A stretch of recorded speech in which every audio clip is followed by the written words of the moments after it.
আসসালামু আলাইকুম। একটা প্রশ্ন এসে গিয়েছে না, আমি যে এই সাবজেক্টে আমি পড়েছি আমি কেমন ওই সাবজেক্টে পড়বো না? আসলে আমাদের বাঙালিদের একটা হীনমন্যতা কাজ করে সব সময়, যে আমি যে সাবজেক্টে পাশ করেছি এই সাবজেক্টে তো পর্যাপ্ত পরিমাণ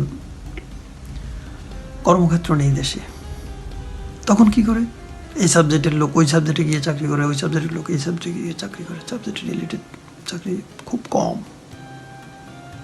আসলে এটা কোনো বড় ফ্যাক্ট না।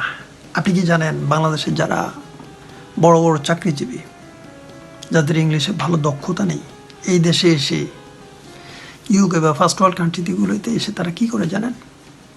শুধু ইংলিশের অদক্ষতার কারণে, ল্যাঙ্গুয়েজগত অদক্ষতার কারণে তাদেরকে চিকেন শপে কাজ করতে হয়, রেস্টুরেন্টে কাজ করতে হয়,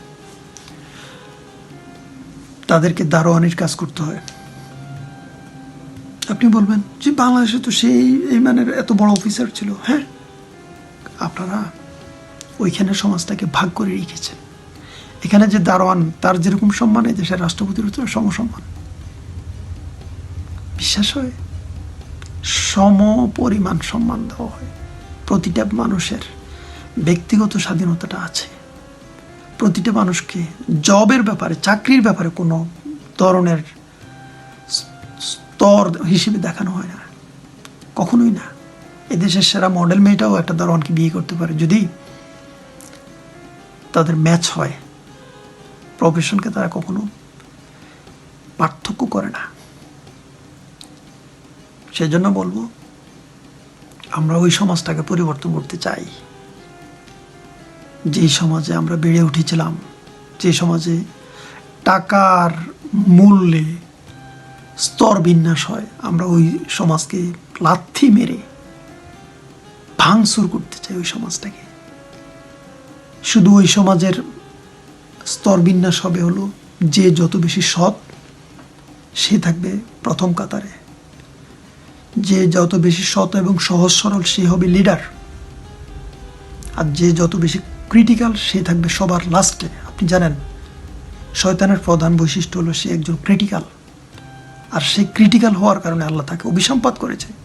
সে অবাধ্য ছিল, আর এরকম অবাধ্য লোকেরা আমাদের নেতৃত্বে বসে আছে বাংলাদেশটায়। আমি বলবো, সিদ্ধান্ত আপনাদের হাতে। আপনার সমাজ আপনার দিকে তাকিয়ে আছে।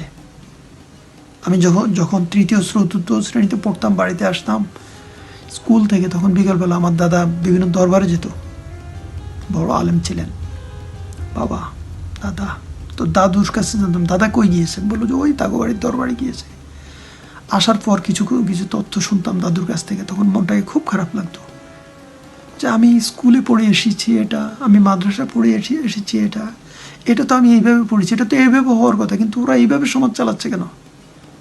দাদুকে এটা বললো যে কি করবা, তোমার সমাজটা তো বইয়ের সাথে ম্যাচিং করে চলে না। তোমার সমাজটা যারা চালায় ওরা তো সৎ না, অসভ্য। দু চারজন ভালো মানুষ আছে বিদায় এখনো সমাজটা টিকে আছে। রিসেন্টলি তো তাও ধ্বংস হয়ে গিয়েছে। সেজন্য বলবো, কান বন্ধ করতে হবে, চোখ বন্ধ করতে হবে, অনেক কিছু দেখেও না দেখার ভান করতে হবে নিজের টার্গেটে পৌঁছা পর্যন্ত। যখন টার্গেটে পৌঁছে যাবেন, এস্টাবলিশড হয়ে যাবেন, এস্টাবলিশ বলতে স্কিলড হয়ে যাবেন, ততক্ষণ পর্যন্ত আপনাকে অপেক্ষা করতে হবে। আর আমরি বিল মারুফ ও নাহি আনিল মুনকার, সৎ কাজের আদেশ অসৎ কাজ থেকে বিরত রাখার ব্যাপারে সবসময় উদ্বুদ্ধ করতে হবে। যেখানে যে পরিবেশে থাকবেন পরিবেশের সাথে সমন্বয় করে, এককভাবে না পারলে যৌথভাবে করবেন। প্রত্যেকটা গ্রামে, প্রত্যেকটা অঞ্চলে কিছু না কিছু ভালো মানুষ আছে, তাদের সাথে যৌথভাবে থাকার চেষ্টা করবেন। উঠা বসা চলাফেরা মুআমালাত যদি যৌথভাবে থাকে তাহলে একটা শক্তি থাকে। যারা অসৎ তারা ভয় পায়। এক্ষেত্রে আল্লাহ পাক রব্বুল আলামিন তো একটা ঘোষণাই দিয়েছেন, ওয়াতাসিমু বিহাবলিল্লাহি জামিআন ওয়া লা তাফাররাকু। তোমরা আল্লাহর রজ্জুকে আঁকড়ে ধরো, তোমরা পরস্পর বিচ্ছিন্ন হয়েও না। সেই জন্য বলবো প্রিয় ভাইয়েরা, কোনো বিষয়ে প্রয়োজন হলে ইনশাআল্লাহ যোগাযোগ করবেন। আমাদের দুটো প্রতিষ্ঠান, লিঙ্কার স্টুডেন্ট কনসালটেন্সি, এটা হলো আমাদের শুধু শিক্ষার জন্য, শিক্ষার গাইডেন্স দেওয়ার জন্য, কেরিয়ার গাইডেন্স দেওয়ার জন্য, প্রদান করার জন্য আমরা এটা করেছি। আর আমাদের এছাড়াও আরও দুটো প্রতিষ্ঠান রয়েছে। বাংলাদেশ ইস্যু, এটা আমাদের ইংরেজি পত্রিকা, আমরা চেষ্টা করছি এটার সাথে বাংলা ম্যাচ করার জন্য। যে কোনো বিষয় প্রয়োজন হয় আপনারা আমাদেরকে সেখানে কোশ্চেন করতে পারেন, চেষ্টা করবেন ইনশাল্লাহ জবাব দিতে।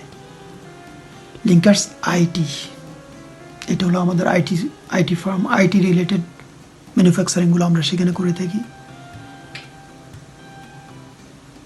সামনে আগামী দিনে ভালো আইটি স্পেশালিস্ট তৈরি করার জন্য আমরা চেষ্টা করছি একটা ভালো প্রতিষ্ঠান করানো যায় কিনা। ধন্যবাদ সবাইকে। আসসালামু আলাইকুম।